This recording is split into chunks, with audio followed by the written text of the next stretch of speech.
एक सरोवर में तीन दिव्य मछलियां रहती थी। वहां की तमाम मछलियां उन तीनों के प्रति ही श्रद्धा में बटी हुई थी। एक मछली का नाम व्यवहारिक बुद्धि था, दूसरी का नाम मध्यम बुद्धि और तीसरी का नाम अति बुद्धि था। अति बुद्धि के पास ज्ञान का असीम भंडार था। वह सभी प्रकार के शास्त्रों का ज्ञान रखती थी।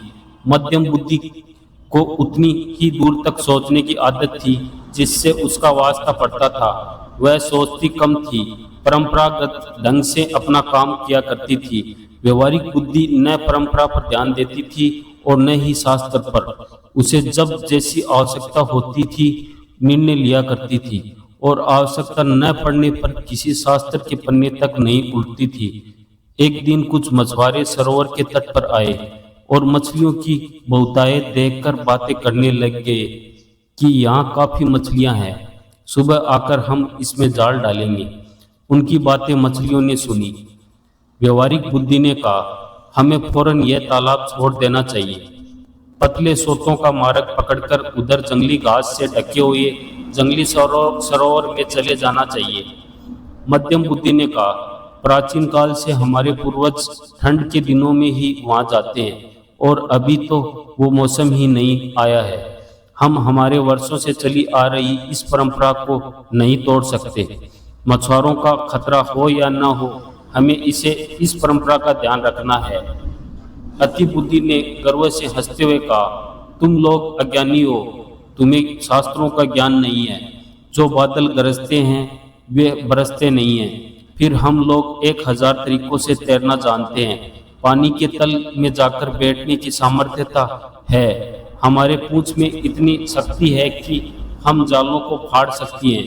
वैसे भी कहा गया है कि संकटों से घिरे हुए हो तो भी अपने घर को छोड़कर प्रदेश चले जाना अच्छी बात नहीं है।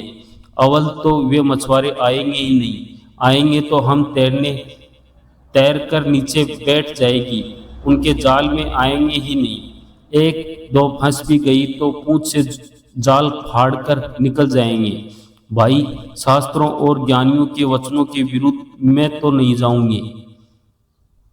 व्यवहारिक बुद्धि ने कहा, मैं शास्त्रों के बारे में नहीं जानती, मगर मेरी बुद्धि कहती है कि मनुष्य जैसे ताकतवर और भयानक शत्रु की आशंका सिर पर हो तो भागकर कहीं छुप जाओ। ऐसा कहते हुए वह अपने अनुयायियों को लेकर चल पड़ी। मध्यम बुद्धि और अति बुद्धि अपने परंपरा और शास्त्र ज्ञान को लेकर वहीं रुक गई। अगले दिन मछुआरों ने पूरी तैयारी के साथ आकर वहां जाल डाला और उन दोनों की एक न चली।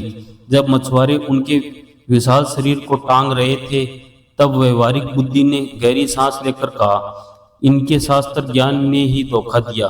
काश इनमें थोड़ी व्यवहारिक बुद्धि भी होती। व्यवहारिक बुद्धि से हमारा आशय है कि किस समय हमें क्या करना चाहिए और जो हम कर रहे हैं उस कार्य का परिणाम निकलने पर क्या समस्याएं आ सकती है। यह सोचना ही व्यवहारिक बुद्धि है। बोलचाल की भाषा में हम इसे कॉमन सेंस भी कहते हैं। और भले ही हम बड़े ज्ञानी ना हो, मोटी मोटी किताबें ना पढ़ी हों, लेकिन हम अपनी व्यवहारिक बुद्धि से किसी परिस्थिति का सामना आसानी से कर सकते हैं।